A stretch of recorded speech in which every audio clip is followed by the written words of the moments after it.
Alors, notion théorique supplémentaire, la puissance dissipée par effet Joule. Donc la puissance électrique P dissipée sous forme de chaleur par un courant électrique qui passe dans une résistance est donnée par le produit de la résistance et du carré du courant. Donc en réalité, chaque fois qu'un courant circule dans un conducteur, il y a une quantité importante d'électrons qui circulent dans ce conducteur. Ces électrons s'entrechoquent entre eux ou avec les atomes ou molécules du conducteur, et chacun de ces chocs produit de la chaleur. D'où cette puissance dissipée sous forme de chaleur que l'on appelle l'effet Joule. Donc, avec comme application notamment le transport du courant électrique. Lorsqu'on transporte du courant électrique sur des lignes entre une centrale électrique et une ville, par exemple, eh bien, il y a une certaine partie de la puissance qui est dissipée par effet Joule. Cette puissance est perdue. Et il est évidemment intéressant de diminuer cette puissance perdue. Et donc, pour ce faire, on transporte l'électricité sous haute tension. C'est un chapitre que l'on verra en 6e et que l'on détaillera à ce moment-là. Alors, dernière notion théorique pour aujourd'hui, nous allons voir une loi qui est très importante, qui est un des piliers de l'électricité, que l'on appelle la loi d'Ohm. Donc cette loi permet de relier la notion de courant que nous venons de voir à la notion de tension, que nous venons de voir également, et également à la résistance. Donc les trois notions importantes que nous venons de voir juste précédemment. Par une formule très simple, qui dit simplement que la différence de potentiel ou tension est égale au produit de la résistance et du courant. Donc cette formule dit que la tension aux bornes d'un dipôle électrique ou d'une résistance est égale au produit de la résistance de ce dipôle par le courant qui traverse ce dipôle ou cette résistance. Donc on peut également ajouter un élément important, que cette formule n'est valable que pour les conducteurs que l'on appelle ohmiques. D'une façon générale, ces conducteurs, ce sont les appareils dans lesquels l'électricité se transforme en chaleur, comme un radiateur. Cette loi d'Ohm, par exemple, n'est pas applicable pour un moteur. Alors, de nouveau, définition plus précise du conducteur ohmique. Conducteur ohmique, c'est un appareil pour lequel le rapport tension sur courant est constant, quelle que soit la tension appliquée aux bornes de ce conducteur.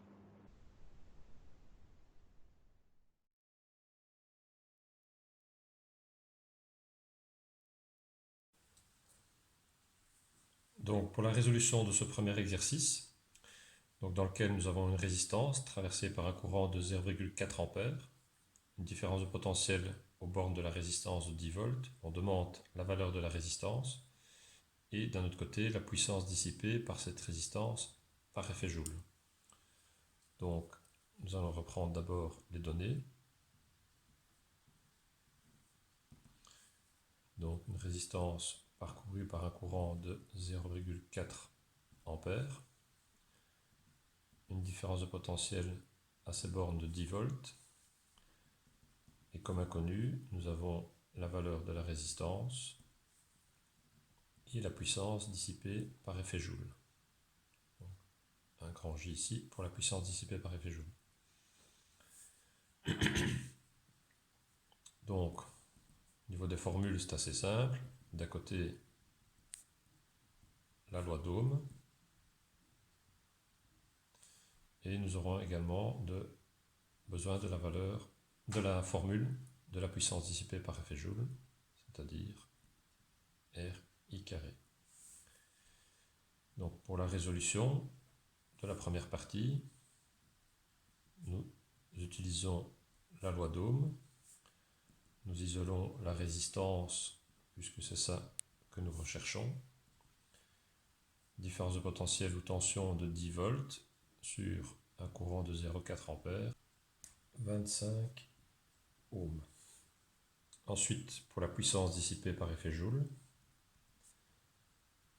RI carré, donc 25 ohms multiplié par le courant de 0,4 A au carré, ce qui nous donne une puissance de 4 watts. Alors, pour la résolution de l'exercice numéro 2, qui est un des exercices les plus faciles de toute l'année, Donc nous avons une résistance de 50 ohms parcourue par un courant de 0,2 A. On demande la différence de potentiel. Donc pour les données, nous avons une résistance de 50 ohms, un courant de 0,2 A. On a connu la différence de potentiel. La formule, simplement la loi d'Ohm. Et la résolution, très facile, simplement remplacer la valeur de la résistance par 50. Le courant 0,2 A, ce qui nous donne une différence de potentiel de 10 volts. Alors, pour la résolution de ce troisième exercice, nous avons un conducteur qui est soumis à une différence de potentiel de 5 volts parcouru par un courant de 300 mA. Et lorsque cette différence de potentiel augmente, passe à 7 volts, le courant augmente évidemment également, il augmente de 50 mA. Et on demande si ce conducteur est un conducteur ohmique.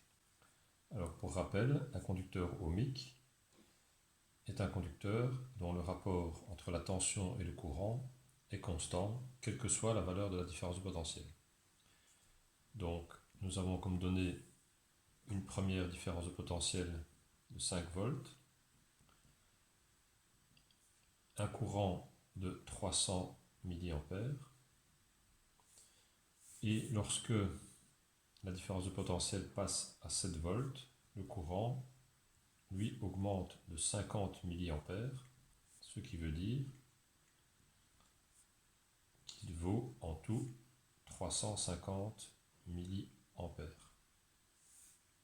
Alors pour la résolution, nous allons vérifier ce rapport U sur I, donc première tension U1 sur le premier courant I1, et donc 5 volts divisé par 300 mA,